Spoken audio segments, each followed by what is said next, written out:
Emmanuel, the God with us who saves.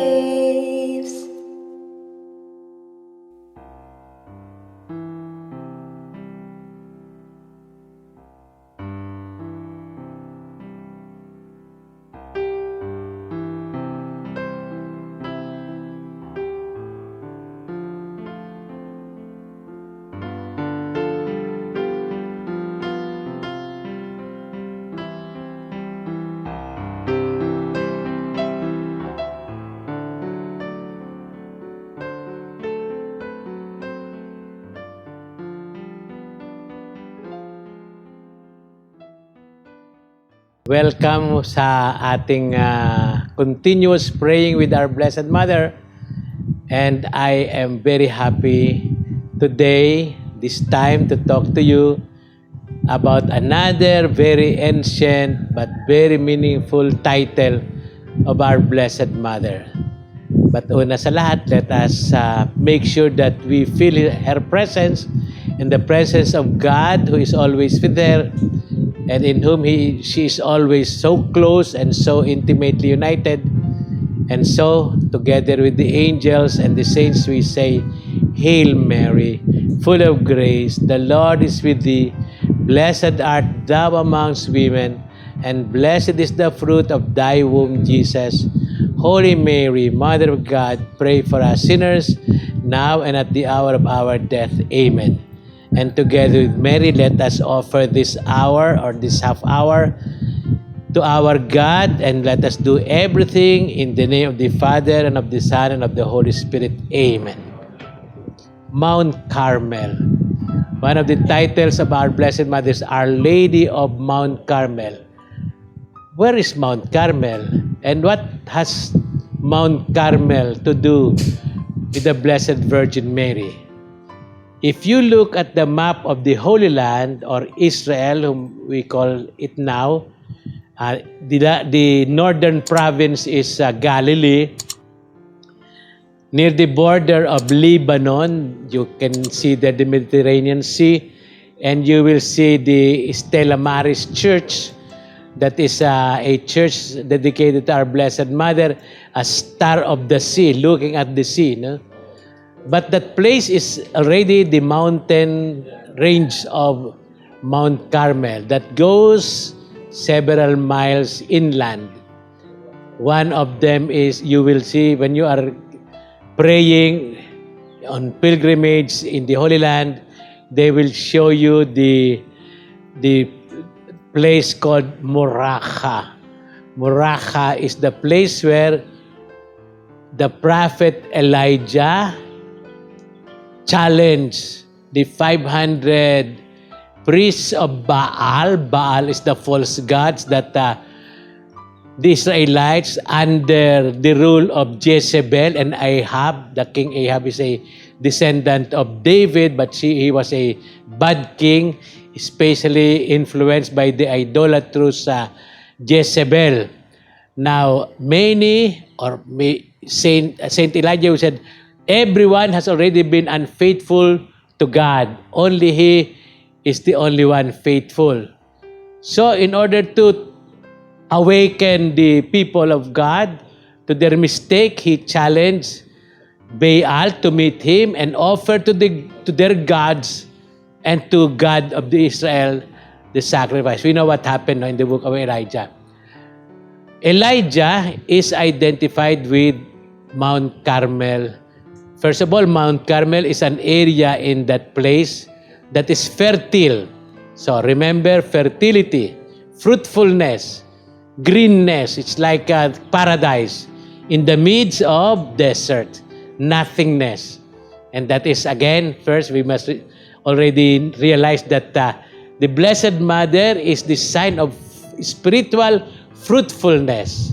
Fruitfulness is, one of the fruitfulness is to having life given to others. And the life that came from the humanity of the Blessed Mother is life eternal, who is Jesus Christ, the Son of God, who became a human being and who saves us from eternal death. So the Blessed Mother is often also, like for instance, Guadalupe. Even what we have said, Nuestra Señora del Buen Suceso. Actually, that good success, sometimes I think it is good event.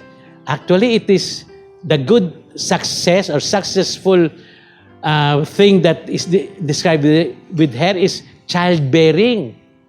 Just like in Our Lady of Guadalupe. Our Lady of Guadalupe is the patron saint of the unborn because she is featured as the expecting Virgin Mother. The child in her womb is Jesus Christ, life itself. So that fruitfulness is what Carmel signifies. And in the midst of desert, aridity, lack of water, there is this mountain full of vegetation.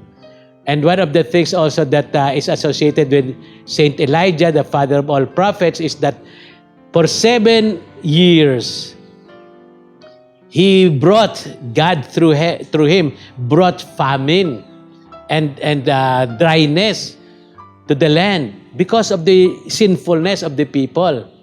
So they're as good as dead. But after 7 years, also through his intercession, water will come back. So what did Saint Elijah see? He was waiting for the coming of the Lord.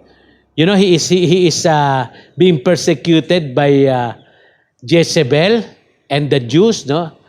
But he was told to stay in Carmel where he was being taken care of by God through a bird, no?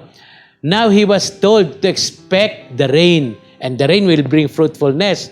So he knew God was coming. The rain, God is going to intervene. So there was this fire, big fire. God was not there. There was big earthquake. God was not there. There was this big wind. God was not there. But there was this cloud, so small, like just the fist of our hand. And it was coming. And then he told his servant, go and tell Ahab, better run to his shelter because the rain will come. And indeed, you know, that small cloud, which is only as big as the fist, became the source of great rain that brought fruitfulness back after 7 years of famine and aridity. Again, that small cloud is related to the humble Virgin of Nazareth. That small cloud is the rain that will bring fruitfulness coming from heaven. That is again Blessed Mother. Remember, Mount Carmel and the story of Elijah is at least 700 years before the Blessed Mother. Now, what is Elijah's message? No? Elijah was faithful to God. And what was his fidelity due to? Two expressions from Elijah. Vivit Dominus in cuius conspectus to. The Lord is alive. The Lord lives. Vivit Dominus. In cuius conspectus, before whom I stand. I stand before the living God. The gospel, the teaching of the Catholic Church, our religion is about God who is alive, the God of Abraham, the God of Isaac, the God of Jacob. And we must add, the God and Father of Jesus Christ. He is alive. He's not an idol. He's not a dead wood. He's not a dead stone. He is alive.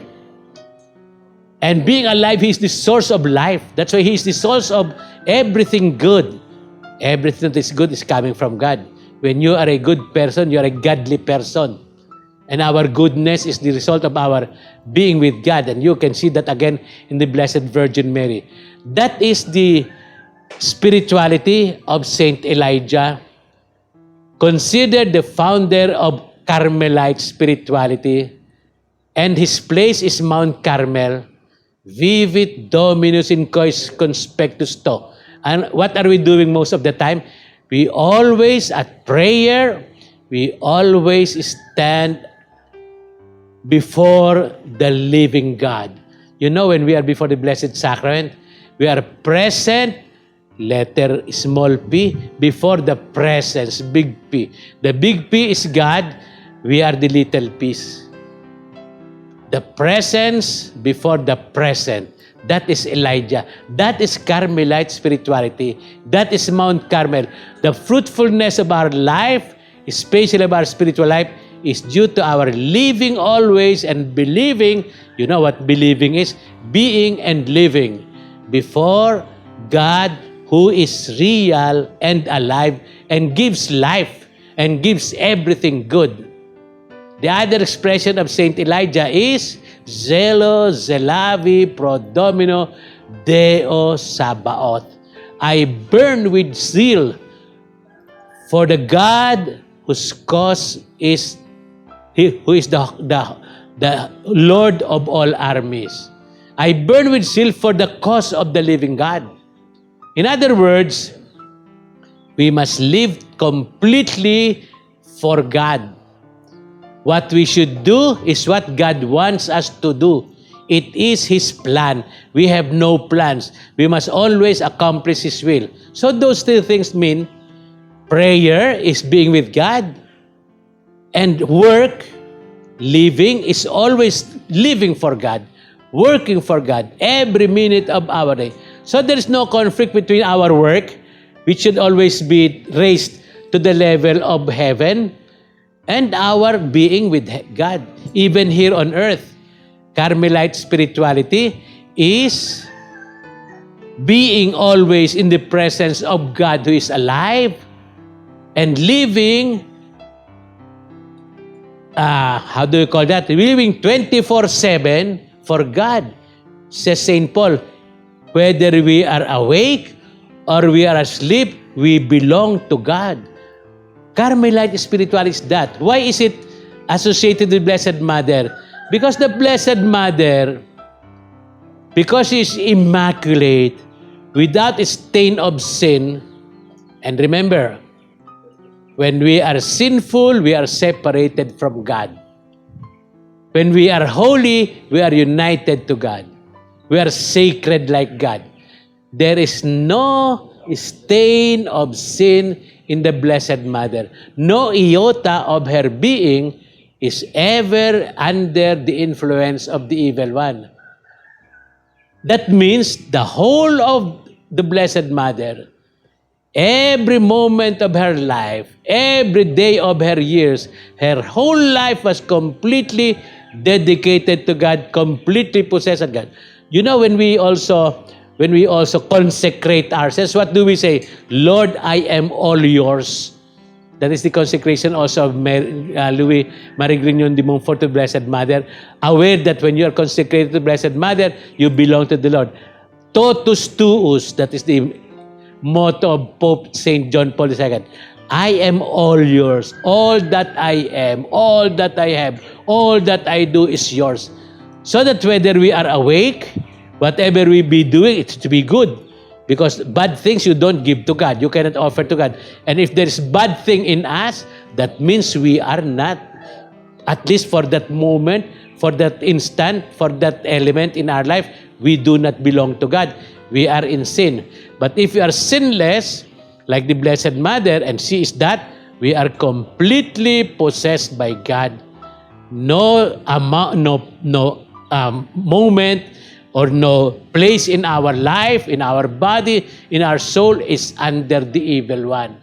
We belong to God. The Blessed Mother is that. And everything that she does is for God. It is always fiat mihi secundum verbum tuum. Be it done to me according to your word.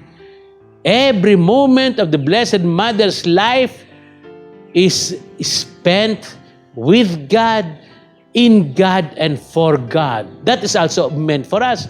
That is what Carmelite spirituality is all about. That we pray as we work, as we live. And as we live and work, we pray. There is complete union between contemplation and action. Our action is all for God. Our whole being is being with God. You know what's contemplation? Which is the deepest kind of prayer. It means literally, con means with, templation. Ation is the verb, making us one with that one. Conation is united to.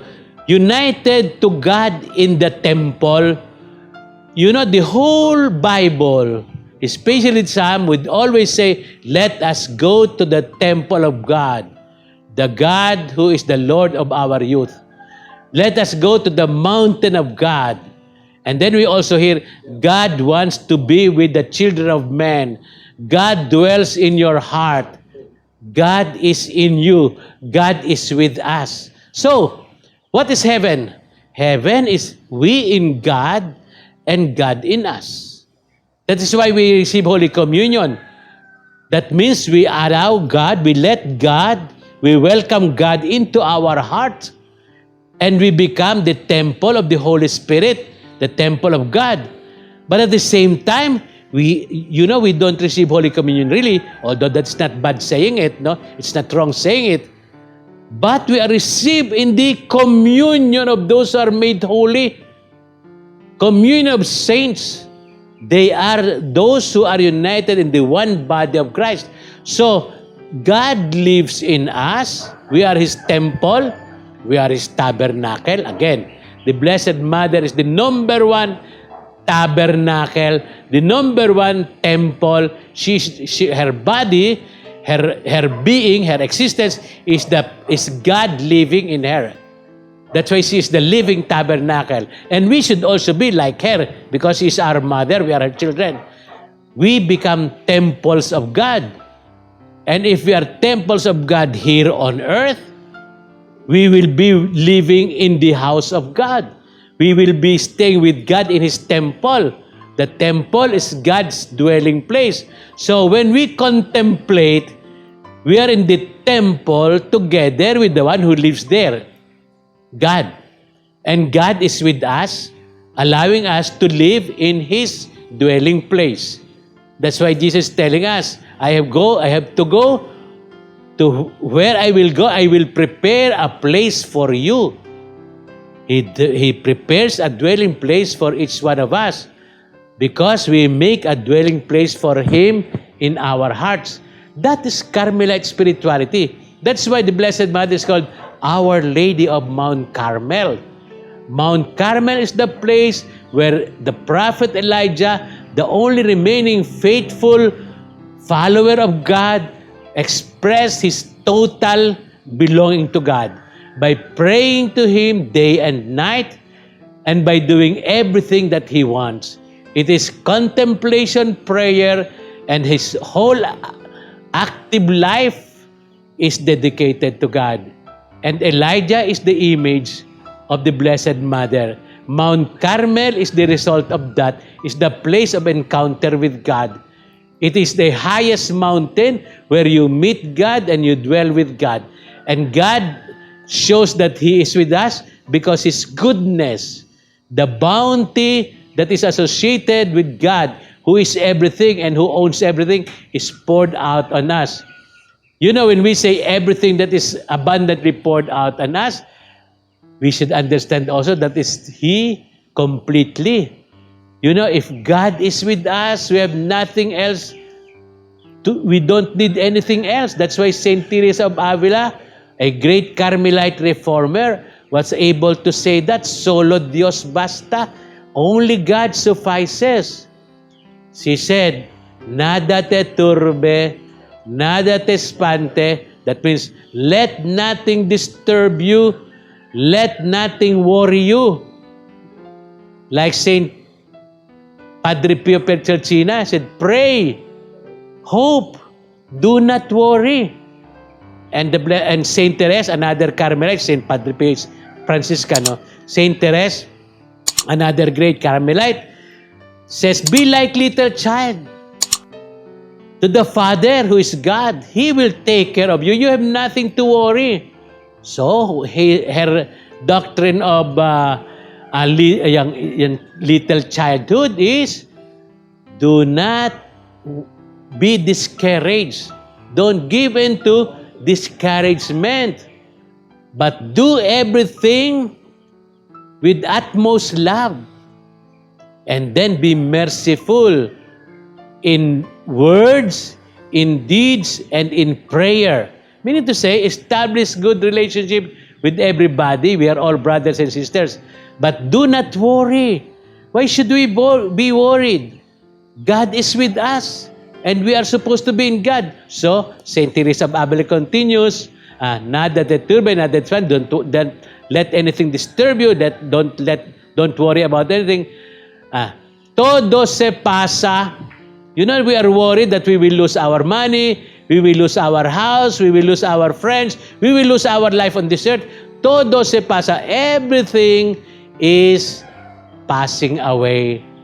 Everything is disappearing. Dios no se muda, but God does not change. Quien a Dios tiene, who holds on to God, nada le falta, nothing is lacking, because solo Dios basta. God alone is sufficient. If you have God, you have everything because He owns everything. Except that some people would like to take it away from God. You cannot take it away from God. In fact, if you give it back to God, it will remain forever with you in God. But if you take that away from God, you will be lost. Even those things we take away from Him might not be lost because others will take care that everything that comes from God, and God Himself will take care that everything that comes from Him will return to Him. Carmelite spirituality. Mount Carmel, the fruitfulness of Mount Carmel depends on how are you related to God. Is God everything for you? And is all of you consecrated to God? Is your life, every moment of it, given to God? Saint Ignatius says that very well, no? Take, O Lord, everything. That is the idea. The one that can make us happy is God alone. No one else. Not even a person next to you. He and you can be happy in God. But if you remove God, there is no real happiness. There is no lasting existence. There is only total darkness and, nothingness, vainness, vanity. But if God, you have everything. That's why Saint Teresa of the Child Jesus offers herself totally to God. And that is what we should do also. And Carmelite spirituality is that. You don't give anything to anyone or anything, but all to God, because from God we came, to God we will return. We should return. If we do not return from where we came, that will be a great disappointment. Carmelite spirituality, remember, is like the Blessed Mother, totally hers, totally belonging to God. Every fiber of her being, every moment of her existence, every iota of her life, and existence belongs to God.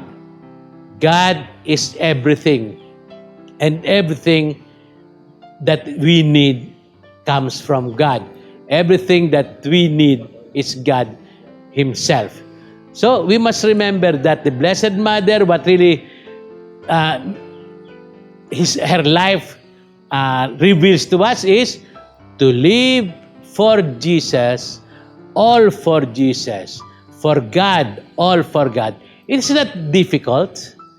It is only difficult when we make ourselves our center, the center of our being, which is a false center because we did not have that. We are not there before. Somebody great who loves us invented us, and He has the best plan for us. The Blessed Mother understood that because there is nothing that hindered her being with God and her knowing that everything comes from God, everything should return to God.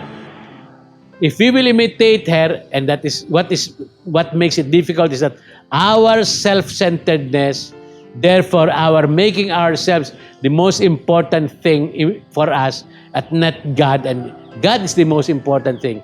Because we make ourselves most important, we will be disappointed. And you just imagine, if I am the only important thing in this world, and you are the only important thing in this world, and all the rest think he is important, then this whole world will be in great trouble. Because everyone wants to be center of the world. But if we center ourselves, our whole being, on God, and all of us after all came from God, and all of us will be clear in our minds, in our hearts, that we will have to be rooted in God, and we will all return to God. There will be peace, there will be harmony, there will be order, there will be happiness. The Blessed Mother shows us the way. And God made it easy for us to know the way. Who is the way? The Son of the Virgin, the Son of eternal God, who became a human being through her. He is the way. That's why the Blessed Mother is completely focused on God in Jesus, her only begotten Son.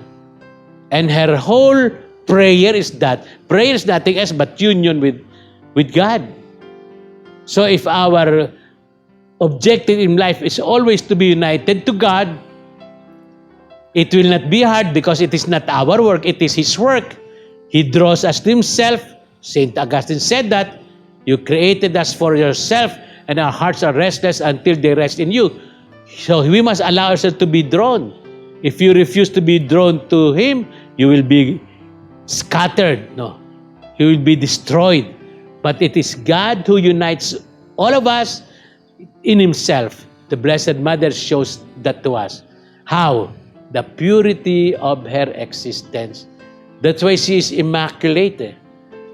And for us too, people, only our purity of intention, our purity of existence will draw us to God. What is that purity? We are being focused on God. We must not allow ourselves to be focused on many things that do not matter. And there are many things that they will distract us, because the devil will do that. He wants to distract us from God as he is distracted from God, and he will never return to God. But we must avoid the error of the evil one. Evil is itself error. We must focus ourselves on God, and we know very well that if all of us are focused on Him, then everything will go the right way. The example of that is the purest virgin. That is why, when we are talking about misery, about, condemnation, that is being away from God, what is the cause of this condemnation? Our sins of impurity. Of course, we have in mind always sexual sins, abuse, no? Impurity. What is not pure? Remember, one of the Beatitudes, blessed are the pure of heart, for they shall see God. Purity. That means there are no stain in our existence. Everything is focused on God, who is all pure, who is all truth, who is all love. If our life is that, we strive to be that, we are imitating the Blessed Virgin Mary in her purity, in her total dedication to God, in her complete unity with God. Carmelite is that. Our Lady of Mount Carmel reminds us, if we want to be fruitful, to achieve what God has for us, there is only one way. The way that the Blessed Mother followed. That is the way of Christ. Christ who came down from heaven to show us the way to heaven, meaning to say the way to God. Our Lady of Mount Carmel, the Blessed Mother, following the spirituality of Elijah, the father of all prophets, the father of the prophets are those who speak about God. The Holy Mother knows all that way. The way to God is the way of total living and being with Him. And she lived that even on this earth, because her whole life was meaningful, because it is directed to the one who brings us to heaven, because He is God Himself. Our Lady of Mount Carmel, please pray for us and lead us to the mountain who is Jesus Christ. Amen. And may Almighty God bless you all, the Father, the Son, and the Holy Spirit. Don't forget, subscribe and share.